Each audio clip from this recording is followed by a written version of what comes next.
Hey, what's up guys, CBK here to bring you another Marvel Spider-Man 2 video. If you're new to the channel, I pretty much only talk about Marvel Spider-Man 2 here. I cover leaks, rumors, theories, wishlist videos, and more for Spider-Man 2. So if that sounds like something you'd be interested in, then be sure to subscribe to the channel. With that out of the way, let's swing on into today's video. So today I wanted to get into DLC for Marvel Spider-Man 2. And you're probably thinking to yourself, Keenan, the game hasn't even come out yet. Why are you already talking about DLC? Well, yeah, I'm a fanboy and these are the things that I enjoy talking about on my channel. I always find that DLC presents a unique opportunity to explore a story completely different than the main campaign of the video game. And it often gives the spotlight to a story or a character that may not be worthy of an entire game dedicated to it, but it's still worth exploring in a smaller scale. It allows you to really get a fresh experience or story that couldn't fit into the main narrative of the game. Spider-Man PS4 did a pretty decent job with its first DLC. It was a smaller story that fleshed out the character of Yuri pretty well and will eventually be used to set up the Wraith storyline for her character.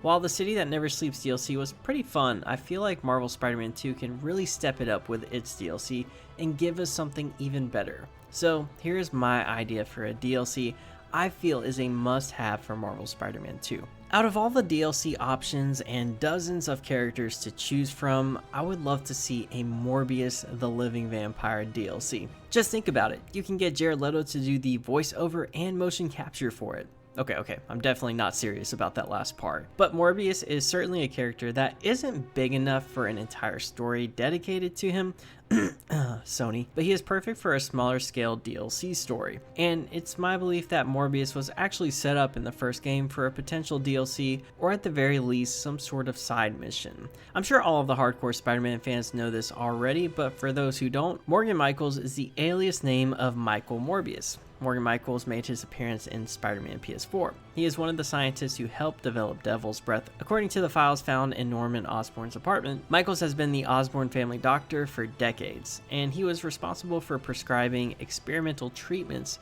for Emily Osborn in 1997. So let's theorize now. Perhaps Morgan Michaels, or Morbius, somehow infected himself with something that turns him into this living vampire. After all of the experimental treatments he has worked on, it's likely that he could have been exposed to something that made him transform into this new creature. For this DLC, I would love to see a completely different tone than the one that we get in Marvel Spider-Man 2. Like I said before, this is a chance to do something completely different on a smaller scale.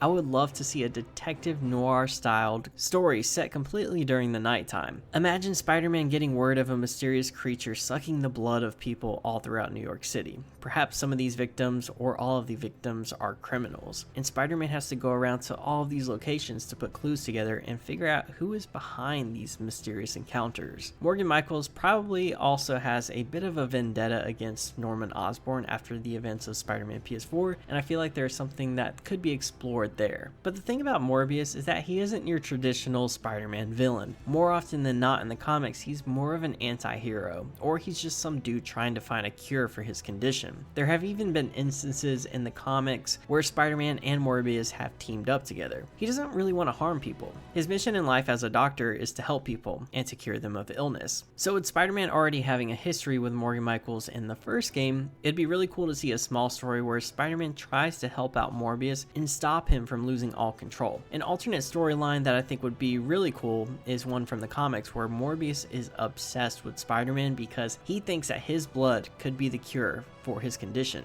So maybe there could be a story where Morbius is on the hunt for Spider-Man and his blood because he thinks it's the only thing that can cure him. We already know that Oscorp has been experimenting with spiders in the first game because one of the spiders in his penthouse was responsible for Miles turning into an additional Spider-Man. So maybe Morgan Michaels has some sort of inside knowledge on what these spiders can do, and it's the reason that he thinks that Spider-Man's blood could save him. This is just an idea to throw out there. But regardless on if we get a Morbius DLC or not, I just want to say that I would personally love to see this game get at least 3 DLC stories over its lifetime, especially if there's going to be another 5-year gap in between the second game and the third game. I'm going to need something to hold me over until the next game comes out, and a new DLC every year or so with a different story would just be amazing. I know it's a lot to ask for, but I'm going to dream. But that's going to be it for me, guys. Let me know what you think about my ideas in the comments down below. What kind of DLC would you like to see from Marvel Spider-Man 2? While you're here, let's go ahead and try to get this video to 200 likes. The likes on the videos and the comments really keep me motivated to keep making videos, so they are very much appreciated. But that's going to be it for me, guys, and until next time, I'll see you guys later.